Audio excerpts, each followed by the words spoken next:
সংগঠন তৈরি হয়েছিল 1905 সালে, মুসলিম লীগ। জিন্নাহ সাহেব ছিল যার নেতা।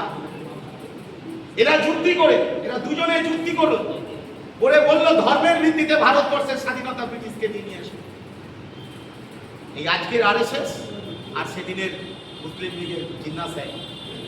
জিন্নাহ সাহেব তো খুব চালাকি, ব্রিটিশকে তোলা তুলি দিয়ে তেল ফেল মেরে পাকিস্তান করে নিয়ে চলে গেল। বললো বাবা আমরা পাকিস্তানে চলে গেছি। কিন্তু আরএসএস পারলো না, কারণ ভারতবর্ষের সমস্ত মানুষ, সব ধর্মের মানুষ লড়াই করছে ভারতবর্ষের জন্য। আমাদের দেশের ভারতবর্ষ হবে একটা স্বাধীন দেশ, যে দেশের মূল চরিত্র হবে ধর্মনিরপেক্ষ। এই ধর্মনিরপেক্ষতার আদর্শ হচ্ছে আমাদের সংবিধানের মূল চরিত্র। আরএসএস জন্মলগ্ন থেকে তারা ব্রিটিশদের পক্ষ নিয়ে আমাদের দেশের স্বাধীনতা সংগ্রামীদের ধরিয়ে দিত, বুঝ লেখা দিত।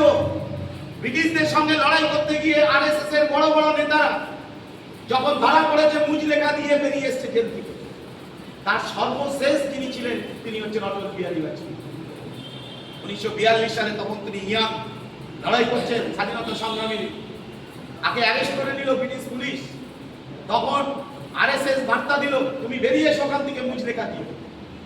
সেই মুজ লেখা এখনো আমাদের দেশের সংবিধানের লিপিবদ্ধ করা আছে। অটল বিহারী বাজপেয়ী লিখলেন, I did not render any assistance in demolishing of Government of India building. I was merely part of the crowd, but I did not share its